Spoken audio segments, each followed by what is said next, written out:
Amados irmãos, diletos sacerdotes, Deus abençoe a todos nós e a Santíssima Virgem nos proteja no nosso apostolado. Dando sequência às nossas meditações, muito simples, muito mais vivenciais, quero compartilhar com os irmãos a importância do sacerdote e a liturgia. Quando se quer destruir a igreja, o que não é possível, porque as portas do inferno não prevalecerão contra ela, mas que pode danificar a sua missão, dois são os alvos que os inimigos da igreja sempre usam para tentar danificar a sua missão: o sacerdócio e a Eucaristia, a liturgia. Porque se você estraga a concepção do sacerdócio católico e a ação litúrgica, então se causa desta maneira um grande dano à obra da igreja. E ao longo da história, nós percebemos que tem sido assim.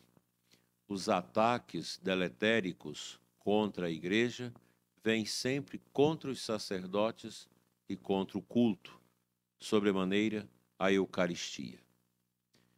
Hoje mesmo, na atual conjuntura, nós temos aqui e ali certas manifestações de dentro da igreja, que é pior, que atentam contra a substancialidade destes dois sacramentos: o sacramento da ordem e o sacramento da Eucaristia. Tentam desconstruir a imagem do sacerdote, nivelando o padre a todo tipo de homens do mundo, relativizando a sua missão, desconsiderando a sua eficácia e eloquência no coração da igreja. Tentam tirar o mistério que envolve a Eucaristia e reduzi-la a uma ceia qualquer, a uma celebração de partilha, como a gente escuta muito falar sobre isso. Essas ações de ataques, elas são antigas e são sempre renováveis. Portanto, nós precisamos ficar atentos para defender a nossa identidade sacerdotal, sem perdê-la, não deixar que ideias, que concepções, que mentalidades ofusquem a grandeza e a profundidade da nossa missão sacerdotal. Igualmente, defender a Eucaristia, defender a liturgia da igreja é fundamental. E isso nós o fazemos quando celebramos sóbria, piedosa e dignamente os mistérios, sobremaneira a Eucaristia. Nós temos ouvido muito sobre a Eucaristia, sobre a liturgia da igreja. Isso não pode ser visto nem aprofundado sem a relevância do ministro ordenado que oficia as celebrações dos mistérios, dos sacramentos. É importante que nós tenhamos muito presente a grandeza e a eficácia da Santa Missa e que nós tenhamos um grande respeito ao rito, à celebração da Eucaristia. Na diocese, o grande liturgo é o bispo, a quem cabe tutelar a defesa da liturgia e a sua promoção. Já o Concílio Vaticano II nos ensina que a Eucaristia é o cume, é o ápice da ação da igreja. Ora, isso deve nos ajudar a compreender a importância da nossa vigilância para que o culto possa transcorrer dentro desse respeito à ritualidade. Nós não podemos descaracterizar aquilo que evidencia o mistério. Daí, a liturgia ela não pode comportar inovações subjetivas, apressadas, que muita gente quer fazer. É bem verdade que uma boa liturgia ela é precedida por uma eficaz evangelização e catequese. A evangelização é primordial na igreja, é a primeira atitude nossa de serviço. O próprio apóstolo Paulo, no querigma clássico, primitivo da sua primeira carta aos Coríntios, capítulo 1, ele diz, versículo 3, eu vos transmiti, primeiramente, o que eu mesmo havia recebido, que Cristo morreu por nossos pecados, segundo as Escrituras, foi sepultado e ressurgiu ao terceiro dia, segundo as Escrituras. O querigma, o anúncio fundamental da nossa fé, que nós chamamos de evangelização, ele é primordial. E percebemos que há uma tentativa, já há bastante tempo, de retomar esse esquema fundamental, querigma, catequese, liturgia. Pois uma pessoa que não foi evangelizada, que não foi catequizada, ela não vai compreender a grandeza da liturgia. É preciso haver uma evangelização. E nisso a Renovação Carismática Católica tem nos ajudado muito ao longo do seu trabalho, desde o seu surgimento, sobretudo aqui no Brasil, nos dando a conhecer a eficácia do anúncio querigmático. Porque no anúncio querigmático, nós levamos as pessoas a uma experiência pessoal com o senhorio de Jesus. Essa necessidade, o Papa São João Paulo II fez vê-la muito presentemente naquela exortação pós-sinodal sobre os leigos, Christi Fidelis Laici, em que o Papa atenta para esta necessidade preponderante da experiência pessoal com Cristo. Sem esta experiência pessoal, fica, de certa forma, truncada toda a realidade da sacramentária. Nós não estamos mais numa igreja de cristandade, em que todo mundo nascia católico e pronto, já seguia. É a vida que segue. Nós não temos mais esse esquema. Nós temos hoje uma grande gama de pessoas que até são batizadas e que precisam ser evangelizadas. Desta forma, a liturgia, ela se encontra num segundo patamar. Ela está num segundo pavimento. O pavimento inferior é o pavimento da evangelização, que é uma necessidade premente da igreja de realizar o anúncio fundamental do querigma para que as pessoas, conhecendo o poder de Jesus em suas vidas, experimentando a força da graça dele no processo de conversão e de entrega ao reino, elas possam agora receber uma explicitação do querigma mediante a catequese, uma catequese orgânica, vivencial, profunda, que evidencia o mistério, e assim a liturgia ela é beneficiada. Pois nós precisamos criar esse esquema de formação a partir da evangelização e da catequese para que as pessoas possam lucrar os benefícios medicinais dos sacramentos ocorridos na celebração litúrgica. Dentro da Renovação Carismática Católica, nós percebemos que os grupos de oração, eles trouxeram essa novidade da evangelização e já concomitantemente vai levando as pessoas para a necessidade do sacramento, sobretudo da confissão e da Santa Missa. A adoração ao Santíssimo, a devoção a Nossa Senhora, são elementos muito atinentes à missão do grupo de oração da Renovação Carismática Católica. Mas nós precisamos fazer uma certa autocrítica de como, na renovação carismática, nós estamos lidando com a liturgia, sobremaneira a liturgia eucarística.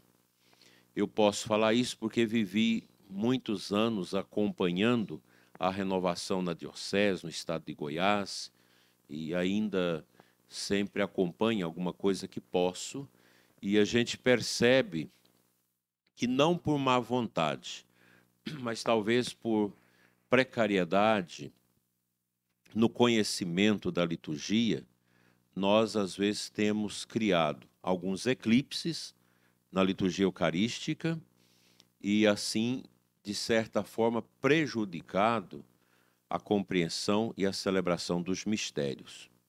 Aqui eu digo para os senhores sacerdotes que a missa de cura, ela precisa ser melhor discernida. Nós podemos celebrar uma missa para os enfermos, mas nós não podemos quebrar a ritualidade, porque, na verdade, a missa ela não é para agradar as pessoas, mas é para agradar a Deus. Quando o Papa Francisco diz que, quando nós vamos à missa, nós vamos ao Calvário, dá-nos esse sentido profundo, em poucas palavras, do que é realmente aquilo que constitui o resguardo deste grande mistério, a celebração do santo sacrifício da missa. O padre é o oficiante deste grande momento sobrenatural, mistérico e soteriológico. E nós não podemos abrir mão disso. Portanto, eu vejo que a missa de cura, ela colaborou para o esfriamento de muitos grupos de oração. Eu conheço realidades em que o padre, com a celebração de boa vontade, não estou aqui dizendo que o padre não tenha boa vontade, mas talvez não tenha uma compreensão mais séria da liturgia, terminou por anular vários grupos de oração nas redondezas da cidade, porque as pessoas passaram a ir à missa de cura. Eu acho que a gente precisa meditar sobre isso, porque as orações de cura, certos louvores e práticas que nós temos na renovação, podem muito bem ser encaminhadas, direcionadas, coordenadas no grupo de oração e não na celebração da Santa Missa. Não dá para você fazer tanta coisa dentro de uma missa que se faz no grupo de oração. Basta ler os documentos da igreja, basta ler a Sacrosanto Concílio, basta ler o pensamento de Bento XVI quanto à liturgia, sobremaneira o livro Liturgia, esse que ele trouxe de Guardini, que o espírito, introdução ao espírito de liturgia, da liturgia, que nos ajuda a ter essa consciência.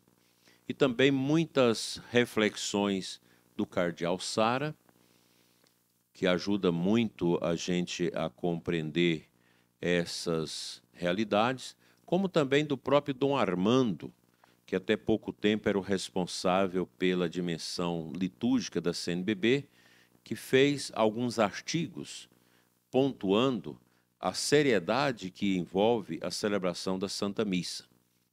Exatamente, às vezes, nós fazemos muitas complicações, e não é só na questão da renovação, mas também a missa sertaneja, certas missas temáticas que inventam sempre por aí, elas não respondem a esta natureza íntima que deve resguardar o sacramento da Eucaristia. Como padre, eu também celebrei muitas vezes certos aspectos na liturgia que hoje eu vejo que não são corretos. E a gente às vezes faz isso de boa vontade, querendo agradar o povo. E aí onde está o erro. A liturgia não é para agradar as pessoas. A liturgia não é para contemplar dimensões culturais. A liturgia é a celebração do santo sacrifício da Santa Missa. E aqui me faz recordar aquela cena da primeira missa no Brasil, em 1500, ali no dia 22, 23 de abril, quando Frei Henrique de Coimbra montou o altar na Baía Cabral, ali debaixo das árvores, a cruz, o altar versus Oriente, e foi ali oficiada uma missa, a primeira missa em solo brasileiro, e tem um quadro, que agora não me lembro o nome do autor, que é bem comum, bem popularizado, sobre a primeira missa no Brasil, em que o pessoal indígena, nos galhos dos paus, no chão, observando o mistério que ia transcorrendo através daquela piedosa celebração em solo brasileiro pela primeira vez. E um grupo de índios estariam ainda em caças. E quando eles chegam, a missa está transcorrendo. E eles chegam perto do cacique e perguntam para o cacique o que é aquilo. E o cacique aponta para o céu e aponta para o altar. É uma bonita definição que aquele homem que não sabia nada de catequese nem de evangelização deu sobre a missa. É uma coisa do alto, aqui no baixo da vida. A missa é realmente algo sobrenatural, grandioso, que nós não compreendemos. Não vai dizer que nós sabemos expressar tudo que ocorre numa Santa Missa. Para isso, nós temos todo o esforço da arte sacra ao longo dos séculos, hoje tão desprezada, que tentou, através de pinturas, de muitas outras expressões, de cantos, dar o significado do que ocorre numa celebração da Santa Missa. A missa é única. Nós celebramos a missa várias vezes ao longo da nossa vida, mas é uma única celebração que perpassa o tempo, perpassa a história, porque é a Páscoa do ressuscitado, que devemos vivenciar com grande amor. Então, a minha sugestão é que nós nos detenhamos a celebrar a missa como a Santa Igreja nos ensina e pede de nós. A missa, com todo respeito, quem celebra a missa no rito da forma extraordinária, que também se atém às rubricas, às orientações do próprio missal de São Pio V, depois reformado por São João XXIII. Mesmo na missa na forma extraordinária, nós precisamos ter o cuidado para não inserir ali elementos da missa nova. Também na missa nova nós não devemos inserir elementos da missa antiga, porque são ritos diferentes, embora com o mesmo sentido, com a mesma propulsão de graça, mas são ritos diferentes. E ter essa compreensão que a Santa Missa, que a liturgia, ela precisa ser tratada com muita seriedade, porque é a essencialidade da Igreja. É o que define a Igreja, é a liturgia, e de maneira muito especial a Santa Missa.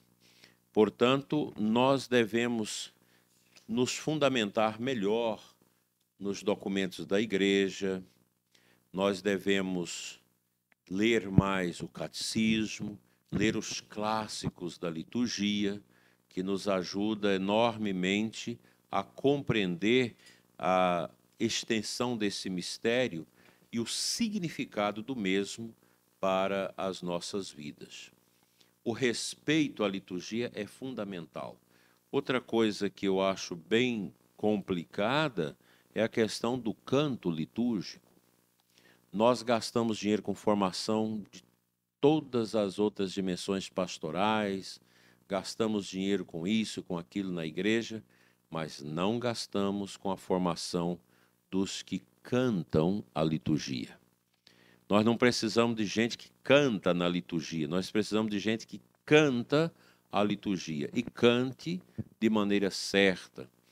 A missa ela precisa ser despojada, ela precisa ser mais simples, é um momento também de contemplação e nós às vezes temos judiado com a liturgia, tentando impor o nosso subjetivismo nela. É um momento de autocrítica que nós precisamos fazer. Na renovação carismática, nós precisamos fazer essa autocrítica. Eu sei que alguns dos senhores têm reservas a isso que eu estou falando, mas o que eu estou falando aqui não é nem como bispo, mas como um sacerdote que tem procurado conhecer um pouquinho mais a liturgia. A gente precisa estudar, ter humildade de conhecer o que é o núcleo, o que é a essência da liturgia, para agradarmos melhor a Nosso Senhor. Do contrário, nós vamos querer impor a nós mesmos a liturgia. A liturgia não é uma propriedade do bispo, não é uma propriedade do padre, da paróquia, da diocese. Ela é uma propriedade de Nosso Senhor Jesus Cristo. E através da liturgia, a igreja reza aquilo que ela crê. Lex orandis, lex credendi. Então, o gesto, a atitude nossa de celebrar deve refletir profundamente o mistério da nossa crença, do nosso ato de crer. Então, a liturgia ela precisa estar intimamente ligada àquilo que nós cremos. Ela é de propriedade do Senhor. E nós não podemos modificar a liturgia. Isso que eu estou falando não é coisa minha, está aí nos documentos da liturgia, está muito presente naquilo que o cardeal Saara tem feito, falado, que é um grande liturgo, um homem que tem uma intimidade muito grande com o mistério, e nós precisamos investir nisso. Eu penso que o padre que celebra bem, piedosamente a liturgia, a missa tranquila, sem essa preocupação de agradar o mundo, de agradar as pessoas, a missa nos ajuda muito. Daí a importância da gente celebrar todos os dias o mistério. É uma prática que foi entrando na igreja e que nos ajuda enormemente. Celebrar o mistério, comungar o mistério. Nossa vida deve ser uma vida eucaristicizada. Nós devemos nos alimentar de Cristo, na sua palavra, nos seus sacramentos, cultivar essa intimidade com o Senhor Jesus através das nossas orações, por mais simples que elas sejam, mas elas precisam evidenciar isso. Assim, a obra da liturgia, como nos ensina o próprio catecismo da Igreja, aí a partir do número 1066, que trata exclusivamente da liturgia, a liturgia é esta obra da redenção humana operada por Jesus. Ela nos leva à perfeita glorificação de Deus, pela qual foram prelúdios às maravilhas divinas operadas pelo povo do Antigo e do Novo Testamento. Tudo se completou em Cristo, Senhor, primeiramente pelo mistério pascal de sua bem-aventurada paixão, ressurreição dos mortos e gloriosa ascensão. E a igreja, em razão do poder das chaves que nosso Senhor lhe concedeu, através do pontífice romano, do Papa, a igreja tem esse poder de elaborar a maneira adequada, correta, profunda, teológica, espiritual, celebrativa, daquilo que nós católicos devemos viver na liturgia. Os tempos não são fáceis, porque há uma tentação muito grande dentro da própria igreja de esvaziar o sentido da missa. Seja através das homilias capciosas que não se atentam para a real tradição da igreja, o real significado bíblico das coisas e ao magistério autêntico. Nós acabamos levando elementos que não combinam com a objetividade e com a verdade da liturgia. No símbolo da fé, diz o catecismo, a igreja confessa o mistério da Santíssima Trindade e seu desígnio benevolente sobre toda a criação. O Pai realiza o mistério de sua bondade, de sua vontade, entregando seu Filho bem-amado e seu Espírito para a salvação do mundo e para a glorificação do seu nome. Este é o mistério de Cristo, revelado e realizado na história, segundo um plano, uma disposição sabiamente ordenada que São Paulo denomina a realização do mistério, Efésios 3:9, e que a tradição patrística chamará de economia do Verbo encarnado, ou economia da salvação. Esta realidade nós a vivemos no profundo do ciclo do ano litúrgico, vivenciando a centralidade de Cristo no hoje e no centro da história da humanidade.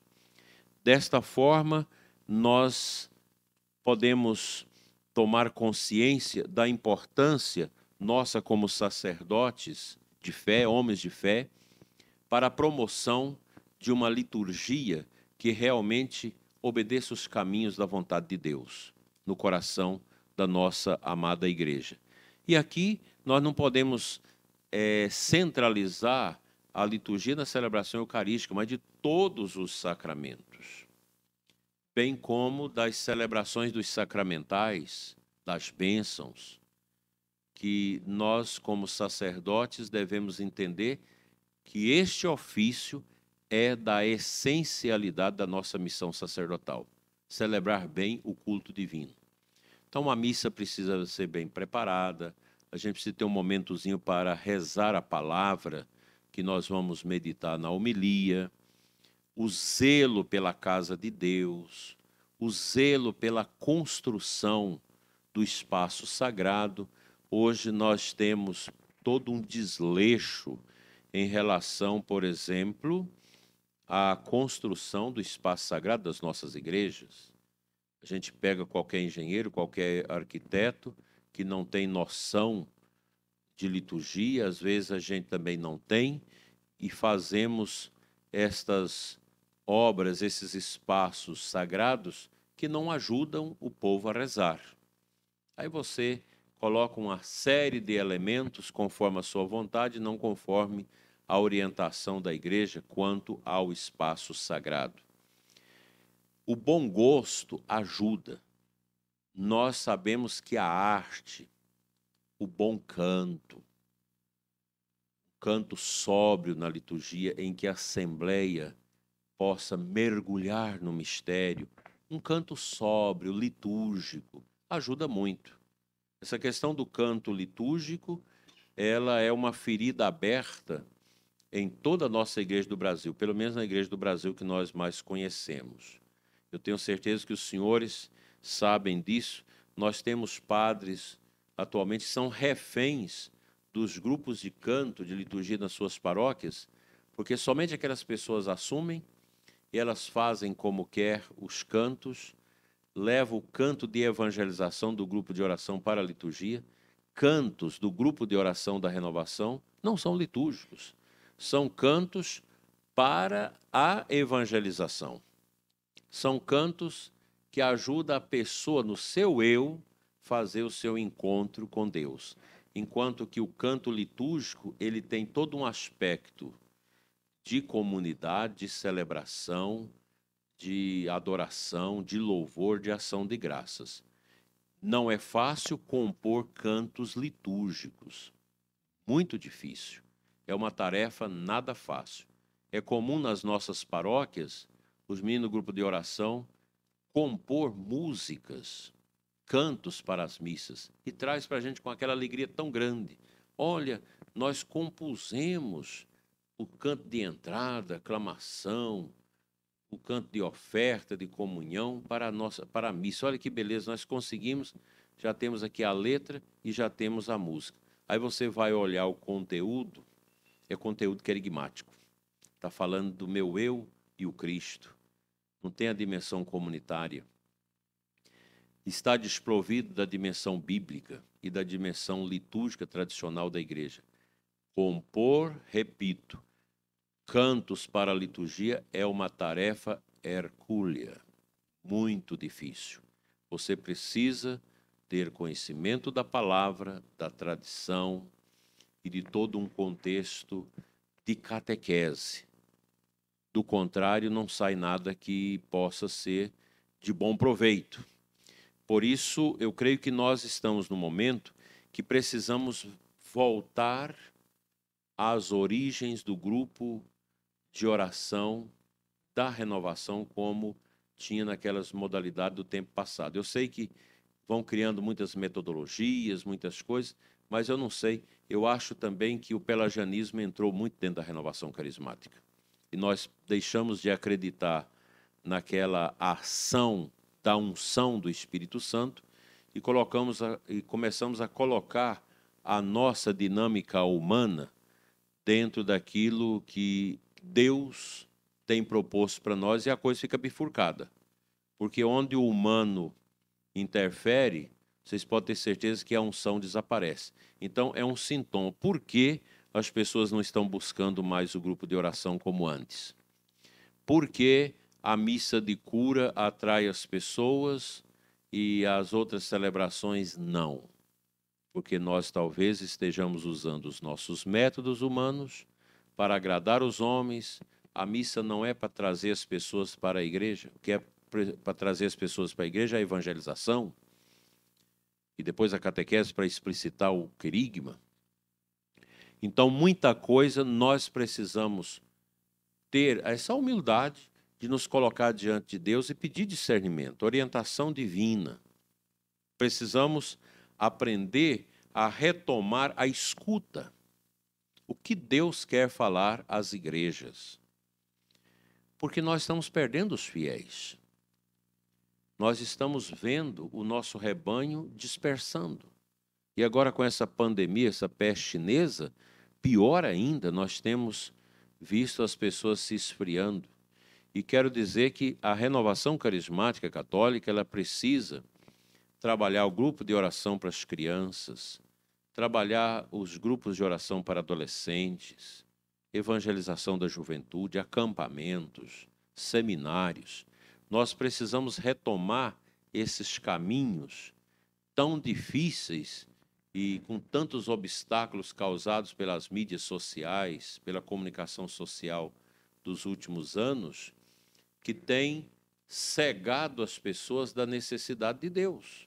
O tempo não é fácil, e eu creio que nós só podemos levantar o estandarte de uma renovação carismática que evangeliza mediante uma grande intercessão, uma busca no Espírito para a unção das estratégias.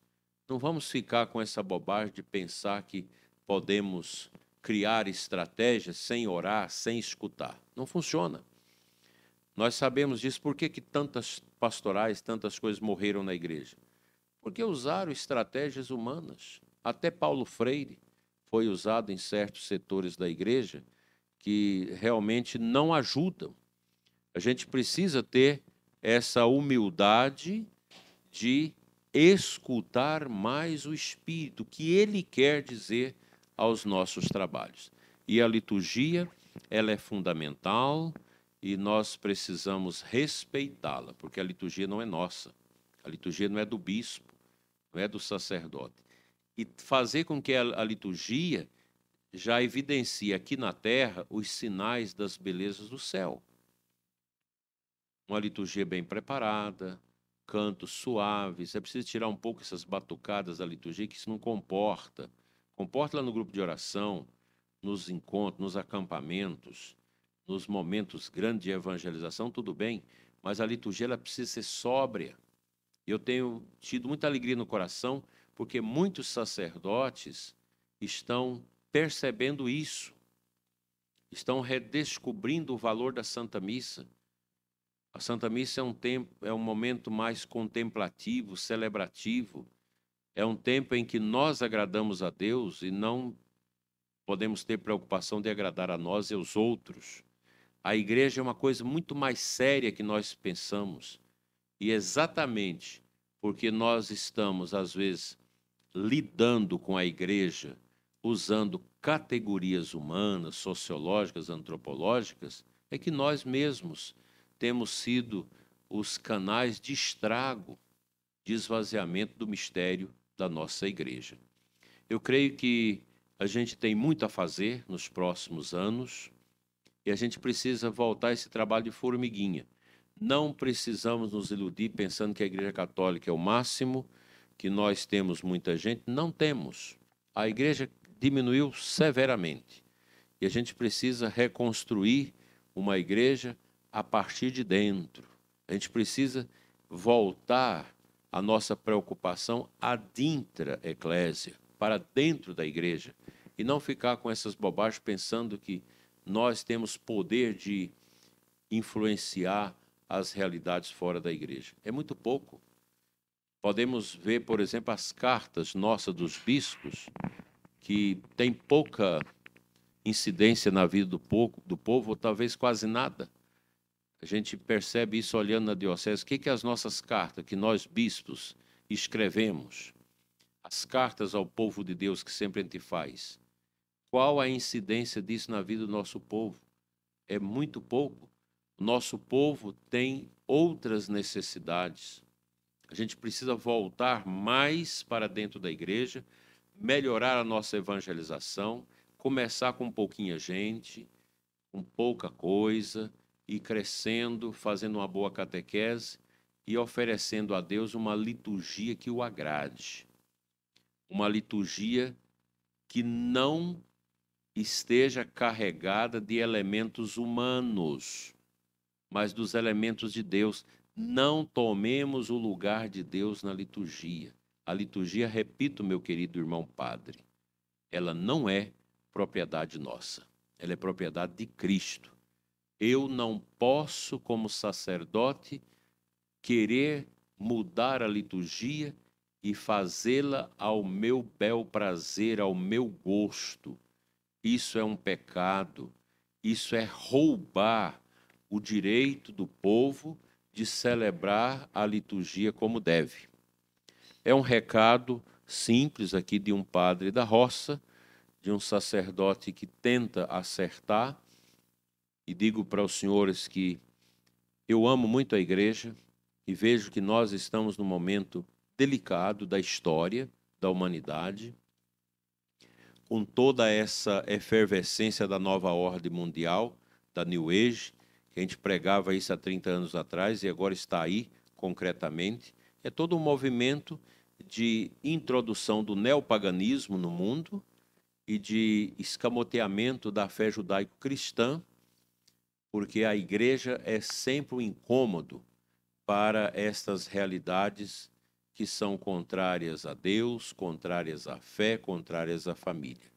Desejo que este encontro nosso nos ajude a olhar com o olhar de Cristo para as nossas realidades e que nós não nos deixemos assustar pelos desafios, mas que, a partir do sacrário, do confessionário e do rosário, nós possamos dinamizar o caminho da nossa igreja naquilo que Deus quer. Deus seja louvado e que a Virgem Maria, a Senhora Aparecida, São Miguel Arcanjo, São Rafael, São Gabriel, interceda por nós para que sejamos homens, sacerdotes que agradam a Deus e não a nós e não ao mundo. Assim seja. Amém. Muito obrigado por esta oportunidade de estar com vocês e que Deus nos ajude nesta caminhada.